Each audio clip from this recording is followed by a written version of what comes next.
I'm gonna let y'all come into the room real quick. I'll only be here about 3 to 4 minutes.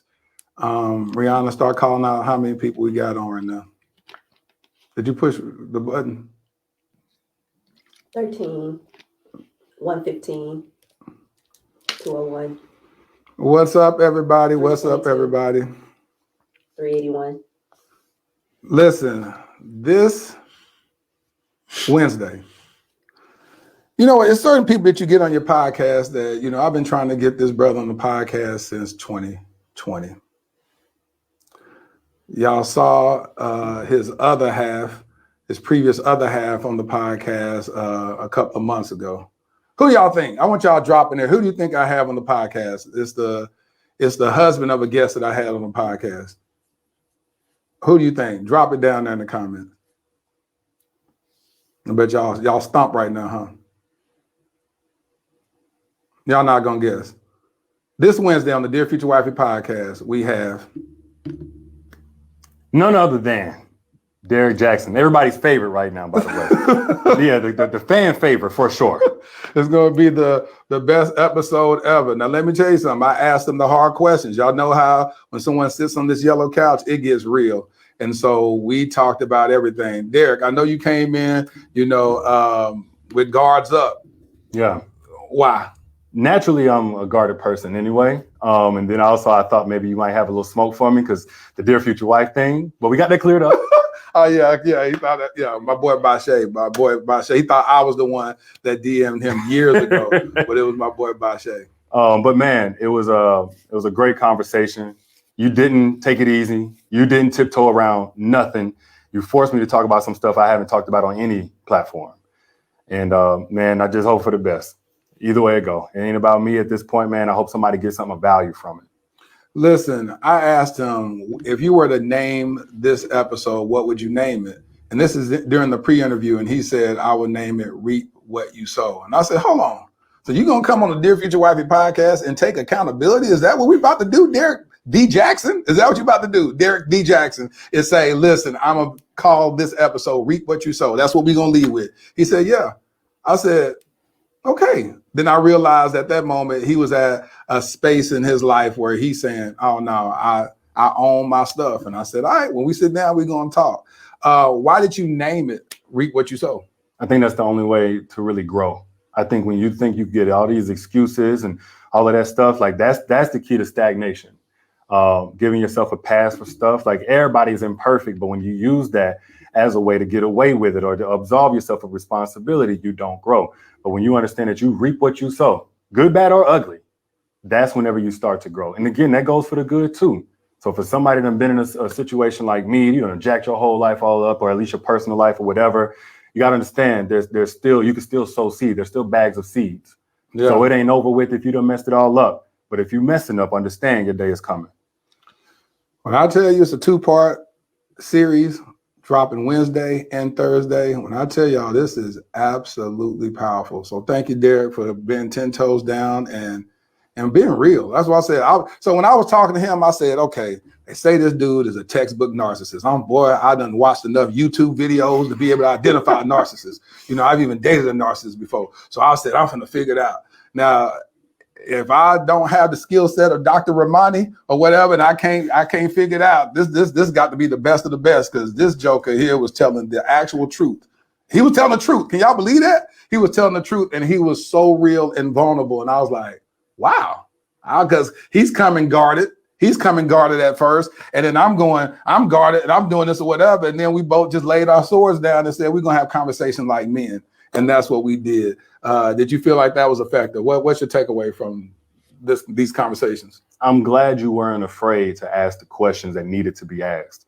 You know, when you're in the middle of a storm, you can't really see it. You know, it takes being on the outside. So you on the outside, you know what needs to be said, whether it's for me personally, of truly having the scope that I need, and you had some experience with some of the stuff that we talked about. Right. So I'm looking at you like an OG in a sense, like I'm open to what you got to say. But at the same time, you're not there for the sensationalism. Right. And that's so rare these days because, of course, the blogs, everybody just wanted, you know, bloodthirst. And you could have done that. How did you know I wasn't here for the sensationalism? Some of those topics that you asked on, I mean, you know, I've been in this game a little while, too. I know what would be a good clip. and you didn't take that opportunity. Some of the things you could have asked me to go in depth with or whatever to get that clip, you didn't go for it. Right. A lot of your questions was geared toward, again, really hearing if I'm accountable or not, or hearing the full story. Because, you know, some people hear one side and they've heard enough. Right. But you allow safety for both sides of the story. And I was like, okay, well, you can't be on both. Double-minded man is what? Unstable. So you're not going for that. You already on this side of getting the real story, the real truth, at least giving it an opportunity. If it's good, bad, or ugly, that's what it is. And I guess they're gonna find out. Woo, baby. Listen, quick one. It's funny, interesting because a lot of people have opinions about whether Derek Jaxn should get a platform on something like Dear Future Wifey, right? We've got people saying it, you know, it's your ministry, you know, are you doing this for money? You know, like, why does he need a platform like this? He's a narcissist. He has his own platform. You know, this is going to devalue the brand. And there's a whole bunch of things people been saying about having a conversation with Derek Jaxn. But the reality is, how many of you are commenting on that page? There's like 900 comments from a video that's like 6 minutes long. Clearly, you guys are intrigued by him, whether you like him or not, because you're commenting, right? But the reality of the situation is we have to have, and my thing is this, there are two sides to every story. And there's a third, which is that God that sees the truth, right? But there's two sides to every story. Why not hear both sides of the story? If you've only heard one side of the story, why would you not want to hear the other side of the story? Like, I don't care for Derek Jaxn as like that. I mean, but I'm gonna be honest here. I told Latiris when he told me that he's gonna interview Derek Jaxn, I said, well, I'm about to have a payday because he's gonna make me some money. And it's just a reality of the situation. Like, we have to stop pretending as if this is only ministry. It's a business. We are running a business. Like, I need you to stop trying to make it like we're not running a business. This is not your church.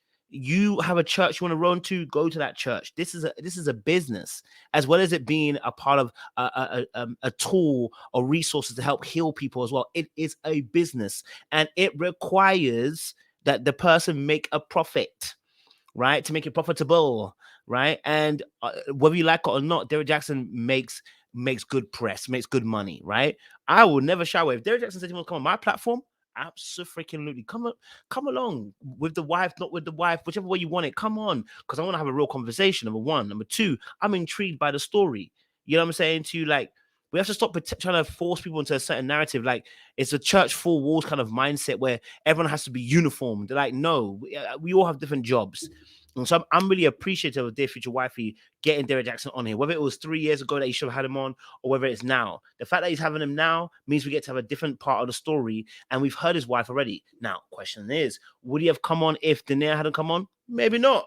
He might not have done. We might not have done. Okay, so that's a real question. Do narcissists need a platform to discuss their truths? No, we don't want to give narcissists a platform, but you can't diagnose somebody when you don't know if they are a narcissist or not. Some of you have diagnosed him a narcissist and you don't really fully know. Yes, you see some of the behaviors, but you don't fully know, right? You don't fully know. So I'm just saying, you know, I'm looking at it again, I'm going, I'm chilling, I'm not trying to make it too I'm not trying to make too many judgments. Of course, I have my own reservations and my own thoughts. But I think this will be a great conversation. Someone said about him coming on the show just to change the narrative. He might be, but the reality is it means that as he's talking, we get to ask more questions. And as we ask more questions, he talks to more. And as he talks to more, we can actually begin to piece together the pieces of the puzzle and actually see a larger picture. Because there's more beyond just what Danae said. Danae said quite a mouthful in 2-part series. She said quite a lot. She said quite a lot. But there's another side to it, right? So we need to hear the other side so we can contrast and see whose story is true and whose is not, or whether both of them are telling the truth, but in their own various ways as well, right? Now, his intentions might not be pure. What I do know is that he's come on the platform and he wants to talk, right? It's not going to devalue the brand Dear Future Wifey at all. It's not going to do that because actually this conversation is going to elevate it. Why? Because if you can have a conversation on a loving spectrum with a safe space being created and potentially even hold him accountable as well, then this is one of the best conversations you'll ever have. And also it'll be a great insight for other people to see how to handle people like Derek Jaxn. You get what I'm saying to you? So for me personally, I'm very happy to see. I was like, when I saw the notification, I was like, yeah. I would love to hear what he's got to say.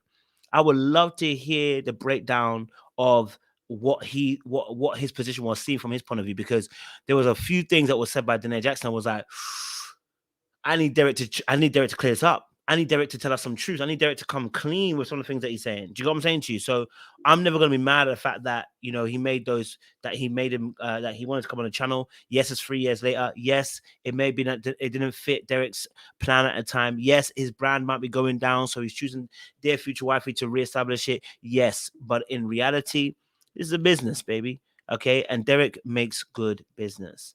Okay, so, you know, don't stress yourself. All right, if you want that Jesus effect, go to church. Let the pastor preach a word to you. But this here is business, and he interviews people, and he wants to find out the truth. Why not have that ability on there, right? So for me, I look forward to it. Like, share, subscribe, click on that bell button for notification uploads. Appreciate you guys. Stay locked, stay loaded. We'll see you again